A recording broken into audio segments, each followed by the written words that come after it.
Hello guys, welcome back to my YouTube video Suhani. आज हम देखेंगे कुछ इम्पोर्टेंट क्वेश्चन पॉइंट्स के बारे में, क्वेश्चन या पॉइंट्स के बारे में। आइए बिना टाइम लॉस किए देखते हैं।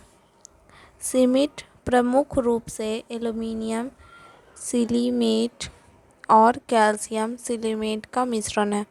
किसका मिश्रण है? तो एल्युमिनियम सिलीमेट और कैल्शियम सिलीमेट का मिश्रण है। एल्युमिनियम सिलीमेट और कैल्शियम सिलीमेट का मिश्रण है। इसी में देखते हैं, जिसमें जल मिश्रित करने पर जमने का गुण होता है। अच्छा, इसमें हम सीमेंट में आप देखते हो जल मिश्रण कर देते हैं तब ये जमने लगता है, क्योंकि कैल्शियम सिलीमेट व एल्युमिनियम सिलीमेट में जल योजन के कारण है। जो कैल्शियम सिलीमेट है और एल्युमिनियम सिलीमेट है उसमें जल योजन का कारण है। इसमें इसीलिए जल मिलाते हैं तो जमने लगता है। चलिए नेक्स्ट क्वेश्चन देखते हैं। सीमेंट में 2 से 5% जिप्सम CuSO4 × 2H2O मिलाने का उद्देश्य सीमेंट के प्रारंभिक जमाव को धीमा करना है। प्रारंभिक जमाव को धीमा करता है जिप्सम मिलाने से। तो कितना? तो 2.5% मिलाने से जमने से रोकता है। चलिए इसी में देखते हैं। धीमा करता है। सीमेंट के धीमे जमाव से सीमेंट का अत्यधिक दृढ़ता बढ़ता है। इसका दृढ़ता भी बढ़ जाता है और इसका उपयोग लंबे समय तक हम कर सकते हैं। चलिए इसी में देखते हैं।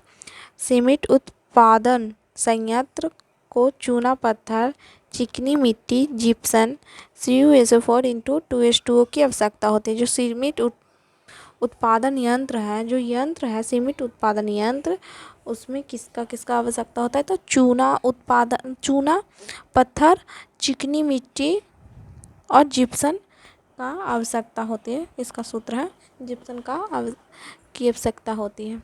चलिए इसी में देखते हैं। कांच का कोई रासायनिक सूत्र नहीं होता है, क्योंकि यह मिश्रण है यौगिक है। मिश्रण क्योंकि यह मिश्रण है यौगिक। अच्छा, ये 13 क्वेश्चन है पर आप ध्यान दो। कांच का कोई रासायनिक सूत्र नहीं होता। जो हमारा कांच है उसका रासायनिक सूत्र नहीं होता, क्योंकि यह मिश्रण है, सभी चीज़ों को मिला के बनाया गया है, इसलिए इसका कोई रासायनिक सूत्र नहीं होता है। रासायनिक सूत्र क्योंकि यह यौगिक है, यह यौगिक है। चलिए इसी में देखते हैं। नेक्स्ट देखते हैं। रेशेदार कांच का प्रयोग बुलेट प्रूफ जैकेट बनाने में किया जाता है। जो रेशेदार कांच है उसका प्रयोग किस में करते हैं? तो बुलेट प्रूफ जैकेट बनाने में करते हैं। चलिए नेक्स्ट देखते हैं। साबुन बनाने की क्रिया को सामनीकरण कहते हैं। साबुन बनाने की क्रिया को क्या कहते हैं? तो सामनीकरण कहते हैं। चलिए इसी में देखते हैं। ब्रोमीन का उपयोग एथिल ब्रोमीन के संश्लेषण में होता है। जो ब्रोमीन है इसका उपयोग किसके लिए करते हैं? तो एथिल ब्रोमीन के संश्लेषण के लिए करते हैं। इसी में देखेंगे। इन्हें शीशाकृत पेट्रोल में मिलाया जाता है। इन्हें किस में मिलाया जाता है? तो शीशाकृत पेट्रोल में मिलाया जाता है। चलिए नेक्स्ट देखते हैं। सिल्वर ब्रोमीन बनाने में ब्रोमीन का इस्तेमाल किया जाता है। जो सिल्वर ब्रोमीन है इसे बनाने में ब्रोमीन का इस्तेमाल किया जाता है, जिसका इस्तेमाल फोटोग्राफी के रूप में होता है। इसका इस्तेमाल फोटोग्राफी के रूप में होता है। चलिए नेक्स्ट देखते हैं। दिख रहा है क्या आपको?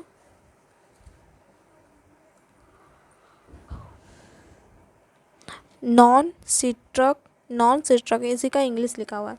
नॉन स्टिक बर्तन का ऊपरी परत टेफ्लॉन का बना होता है। जो नॉन स्टिक बर्तन का ऊपरी परत होता है वो किसका बना होता है? तो टेफ्लॉन का बना होता है। चलिए ये हीलियम के बारे में है, इसको देखते हैं।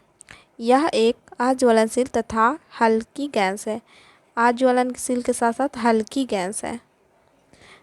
अज्वलनशील के साथ साथ हल्की गैस है, जिसका उपयोग निम्न प्रकार से देखो।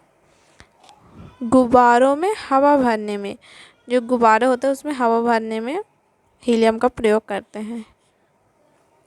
दूसरा, गोताखोर के श्वसन में, जो गोताखोर हैं उनके श्वसन में और अस्पताल के ऑक्सीजन गैस सिलेंडर में, जो अस्पताल में ऑक्सीजन गैस सिलेंडर उसमें, और मौसम विज्ञान में करते हैं, और ठंडी वायु वाली नाभिकीय भट्टी में, ठंडी वायु वाली नाभिकीय भट्टी में ये सभी का प्रयोग करते हैं।